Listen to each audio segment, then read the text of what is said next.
L'épopée de Gilgamesh racontée par Pierre-Marie Baude. Le taureau du ciel. Suite. 7 démons sortirent des enfers et se précipitèrent vers la bergerie où il dormait au milieu de ses agneaux. Les démons les piétinèrent, ils renversèrent le lait, cassèrent les jattes et les cruches, et ils le réveillèrent pour l'emporter dans le monde des morts. Voilà ce que tu fis de lui, Ishtar. Tu le condamnas à prendre ta place. Et toi, maintenant, tu es bien vivante devant moi, et tu me demandes si je veux être ton mari. Recommenceras-tu avec moi ce que tu as fait à Tammuz, ou encore à tous ces hommes que tu as précipités dans le malheur? Un jeune gardien de bétail t'aimait, il t'offrait du bon pain cuit dans la braise, et il te sacrifiait les plus beaux petits de son troupeau. Mais toi, un jour, tu l'as transformé en loup. Et tous les bergers des environs ont lâché sur lui leurs chiens qui l'ont dévoré. Et rappelle-toi encore le jardinier de ton père, à qui tu demandais des caresses, tu l'as finalement changé en crapaud. Gilgamesh continua très longtemps ses reproches, ce qui rendit Ishtar furieuse. Elle courut voir le dieu Anu. Anu, Gilgamesh m'a ridiculisé, il a débité des horreurs sur mon compte. Donne-moi le taureau du ciel, et je l'enverrai sur terre corriger cet orgueilleux roi. Anu se méfiait un peu de la bouillante Ishtar. N'est-ce pas plutôt toi qui l'as provoqué? Anu, c'est très simple, répliqua Ishtar. Si tu ne me donnes pas le taureau du ciel, je mets le feu à son palais. Ensuite, je descends dans les enfers, je réveille les morts et je les envoie manger les vivants. Voilà ce que je ferai. Alors Anu lui remit la corde du taureau du ciel.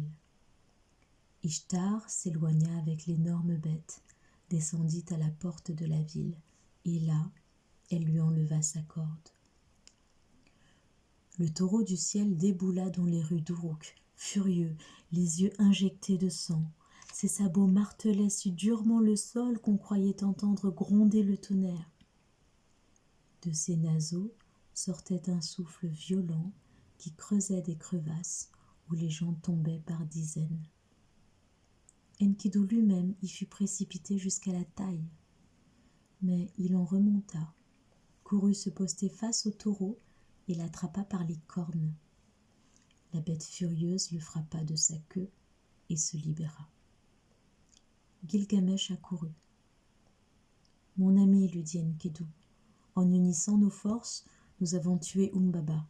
Faisons la même chose avec ce taureau des dieux. Je vais l'attraper par la queue et tu vas l'attaquer à la tête. Enfonce ton épée entre les cornes, un peu en arrière, vers la nuque. » Le taureau continuait à répandre la désolation dans la ville. Les 2 héros le rattrapèrent. Ses yeux lançaient des éclairs meurtriers. Ses naseaux écumaient et sa queue fouettait les airs. Enkidu l'attaqua par derrière et Gilgamesh lui fit front. Il évita les cornes et plongea son épée dans la nuque. Le taureau fléchit aussitôt sur ses pattes et roula au sol. Les 2 héros lui arrachèrent le cœur et en firent une offrande au dieu Shamash. Du haut des remparts, Ishtar fit une lamentation sur le taureau. « Malheur !»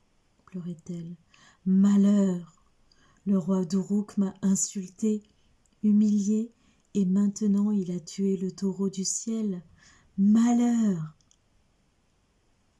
Avec son épée, Enkidu découpa une patte du taureau et la jeta à la tête de la déesse. « Tu as de la chance, lui cria-t-il. Si c'était toi que j'avais attrapé, je t'aurais fait un collier avec les tripes du taureau. » Ishtar se retira furieuse. Elle ordonna aux serviteurs de son temple sacré une lamentation sur la patte du taureau. Pendant ce temps, Gilgamesh arracha les cornes et les fit examiner par les artisans de la ville. Personne n'avait jamais vu des cornes aussi gigantesques. Dans le creux de chacune, on pouvait verser une énorme quantité d'huile. Gilgamesh décida de les transformer en vases sacrés pour faire des libations à son dieu préféré. Il convia les habitants d'Uruk à une grande fête. On mangea, on but, et Gilgamesh répétait « Qui est plus fort que Gilgamesh et Enkidu ? Avez-vous vu comment Ishtar a reçu la patte du taureau dans la figure ?» Il buvait et chantait. À ses côtés, Enkidu faisait de même. Les deux amis riaient du bel affront qu'il venait de faire à Ishtar. Soupçonnait-il seulement qu'elle avait déjà commencé à préparer sa vengeance.